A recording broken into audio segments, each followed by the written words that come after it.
Hola, el día de hoy hablaremos sobre ancho de banda, ruido, distorsión, atenuación e interferencia para la clase de sistemas de comunicación. Distorsión se presenta en una señal debido a que el canal o el medio de transmisión tiene alguna interferencia que nos va a afectar a esa señal, es decir, va a terminar deformando la señal. Por ejemplo, aquí tenemos una señal roja, que es un pulso que estamos enviando, y la señal verde es la señal recibida. Existen tres tipos de canales o medios de transmisión. El canal inalámbrico, por el que viajan ondas electromagnéticas. Luego está el canal de alámbrico, que fluye a través de electrones del canal inalámbrico. Y luego el canal óptico, que fluye luz, fotones, ¿de acuerdo? Entonces, por ejemplo, cuando tenemos un canal inalámbrico, cuando llueve, pues perturba el medio de transmisión y pues ahí tenemos ruido y ese ruido pues va a distorsionar la señal.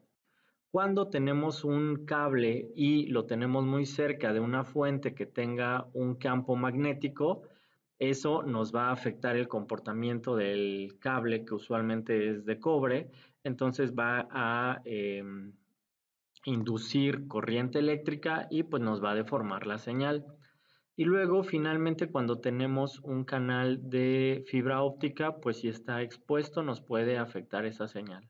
O simplemente si el canal de fibra óptica se corta, pues ya no va a fluir información por ese tipo de canal. ¿De acuerdo? Entonces, para medir el desempeño de un canal, pues vamos a tener que ver la medida de desempeño del ruido, es decir, existe una relación señal a ruido que se conoce como Signal Noise Radio. Esa señal relación a ruido pues nos va a decir que una señal, la potencia con la que se recibe esa señal, que es por ejemplo esta línea verde, nos va a decir cuánto es la potencia con la que el ruido está llegando. Entonces, al tener esas señales combinadas de potencia y ruido, podemos sacar una relación que simplemente sería la división de la señal recibida dividido entre la potencia de ese ruido. Cuando nosotros tengamos potencias de esta señal en decibeles, pues podemos usar esta fórmula que sería 10 veces el logaritmo de la señal de ruido dividido entre la señal dividido entre el ruido, ¿de acuerdo?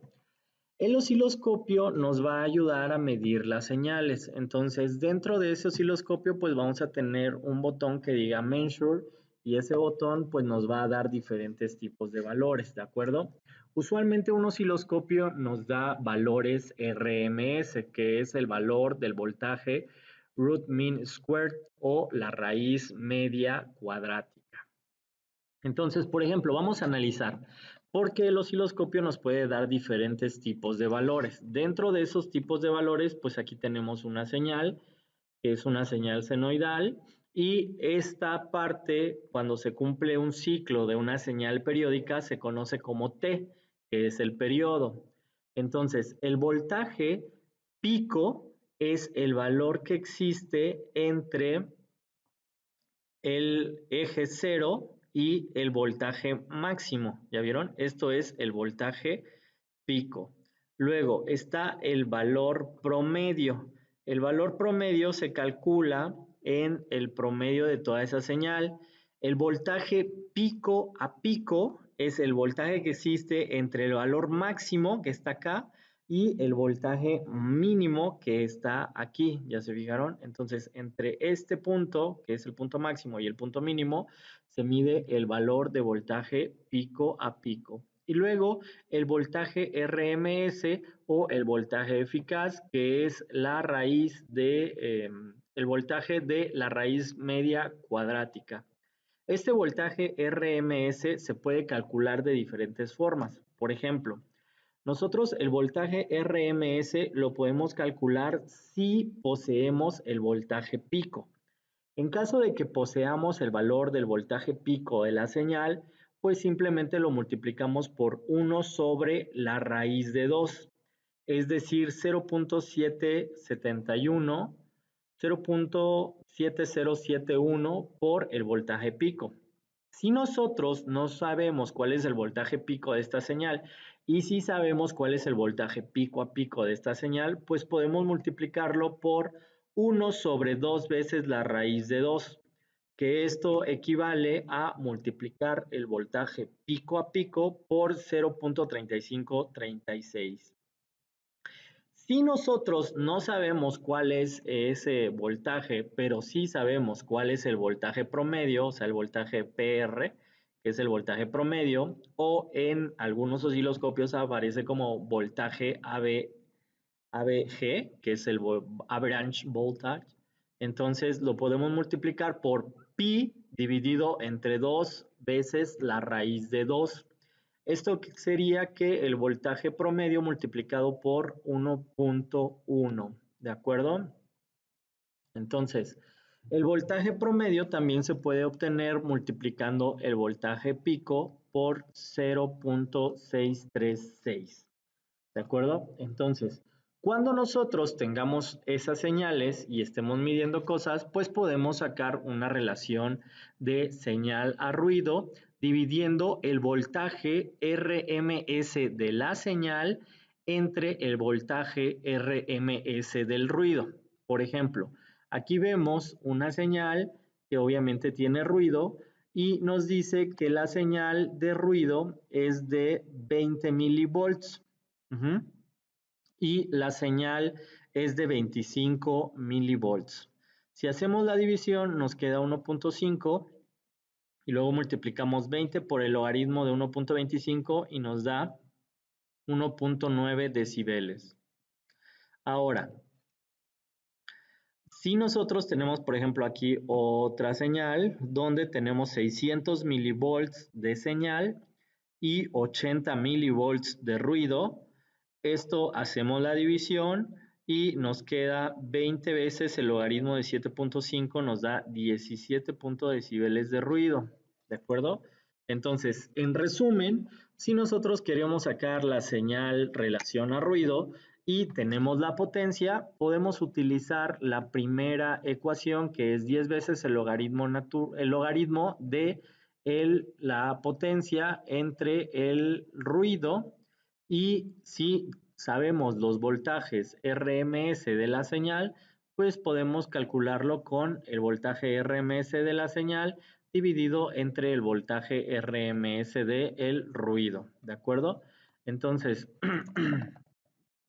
si nosotros continuamos, ¿de acuerdo? Vamos a continuar con la atenuación y entonces la atenuación es un problema de la comunicación que se va a dar cuando la señal eléctrica viaje a través de un canal o medio de transmisión y se va perdiendo esa potencia, es decir, cuando la amplitud de la señal se reduce es la atenuación. Ahora, la única solución para solucionar la atenuación es colocar un repetidor para amplificar la señal.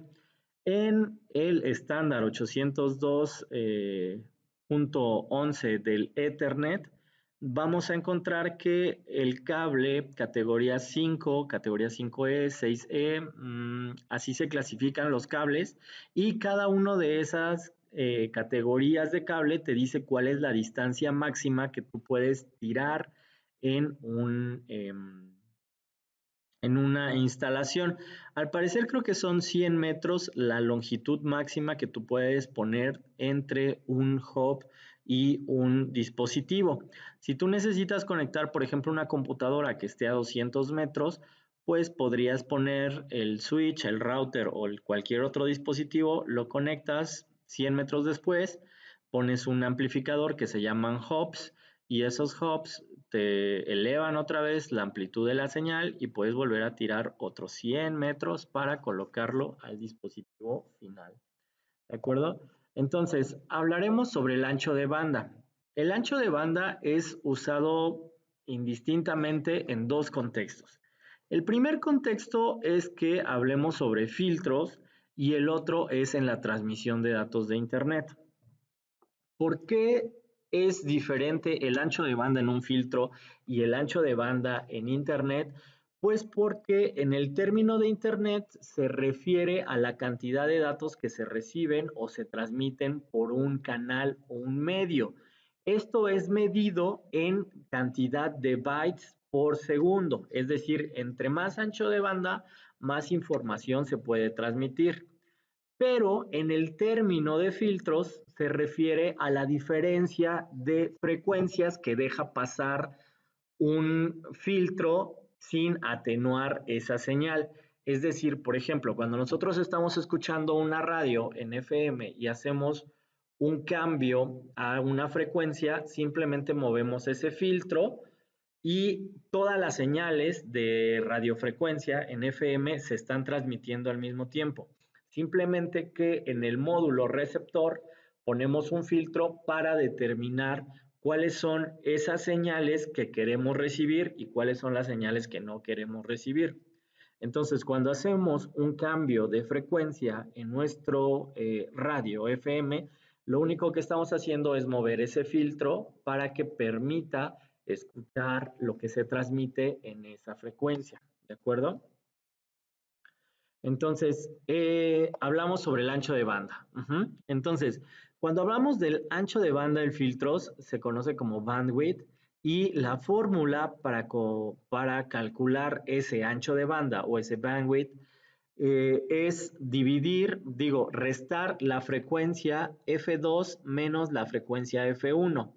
Es decir, esta frecuencia que queremos que sea la máxima que va a permitir el filtro y la frecuencia mínima y obtenemos el ancho de banda, ¿de acuerdo? Entonces, el ancho de banda en Internet se mide como la cantidad de datos que se pueden transferir entre dos puntos en una red en un tiempo específico. Normalmente el ancho de banda se mide en bits por segundo y se expresa como una tasa o una relación de bits o algo que se conoce como data rate. La primera fórmula para calcular la cantidad de datos la propuso Nyquist. Nyquist dijo que era 2 veces el ancho de banda o de la frecuencia que permite el canal multiplicado por el logaritmo base 2 de m, y m es la cantidad de símbolos que pueden enviarse en un canal. Por ejemplo, cuando hablamos de transmisiones binarias, es decir, un 0 o un 1, pues la transmisión de m tomaría el término de 2, ¿de acuerdo? Y c es la capacidad de bits por segundo, es la capacidad de ese canal. ¿De acuerdo? Entonces, vamos a ver.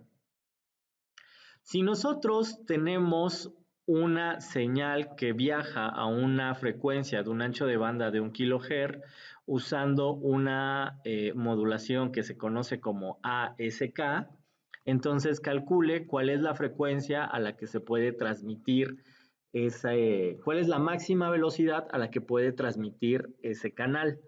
Entonces, esos módulos ASK son los que usamos para transmitir en RF. No sé si se acuerdan, que se llamaban módulos de radiofrecuencia en ASK, que utilizaban en este caso una frecuencia de transmisión de 333 kHz y el otro utilizaba una frecuencia de 440 kHz, creo. Entonces, vamos a ver. Vamos a calcular la cantidad de bits por segundo que puede transmitir esa señal, este canal. Entonces vamos a ver que tenemos recordemos la fórmula que es 2b por el logaritmo base 2 de m. Entonces B es el ancho de banda o la frecuencia que permite el canal, en este caso sería 1 kHz, lo multiplicamos por 2 y sacamos el logaritmo base 2 de m, ¿de acuerdo? Entonces en este caso m, como se transmite solamente 0 y 1 en una modulación ASK, pues va a ser 2, B van a ser 1000 kHz porque es la frecuencia a la que se está enviando ese tipo de información y sería 2 multiplicado por b, el logaritmo base 2, y nos sale 2000 bits por segundo. Esa es la cantidad de información que se puede transmitir. ¿De acuerdo? Esos son 2000 bits por segundo. Ahora, vamos a ver, cuando hablamos sobre la capacidad del data rate, Shannon, que es también una persona muy importante en la teoría de la información, que propone un algoritmo de compresión. El primer algoritmo de compresión lo propone Shannon. Entonces propone una fórmula que se incorpora a la relación modelo-ruido, que es más apegada a la transmisión real. Entonces dice, ¿cuál es la capacidad de transmisión teórica de Shannon y Hartley para un canal con un ancho de banda de 1 kHz y una señal relación a ruido de 200? Esa señal relaciona ruido, pues Shannon dice, muy bien, Nyquist, qué bueno que propusiste esa fórmula. Sin embargo, pues también debes de considerar que en los medios de transmisión y en los canales existe ruido. Entonces Shannon agrega esa fórmula y la mejora añadiendo la señal relaciona ruido. Entonces dice, ¿cuál es la capacidad teórica? Pues propone la fórmula diciendo que la capacidad del canal o el data rate capacity es igual a B, donde quedamos que B era el ancho de banda de ese canal de transmisión multiplicado por el logaritmo base 2 de 1 más la relación señal a ruido que tiene. Entonces simplemente ponemos aquí la señal relación a ruido que existe, le sumamos 1, calculamos el logaritmo base 2 y lo multiplicamos por 1 kHz y nos da esta cantidad, que en este caso sería 7651 bits por segundo. ¿Listo?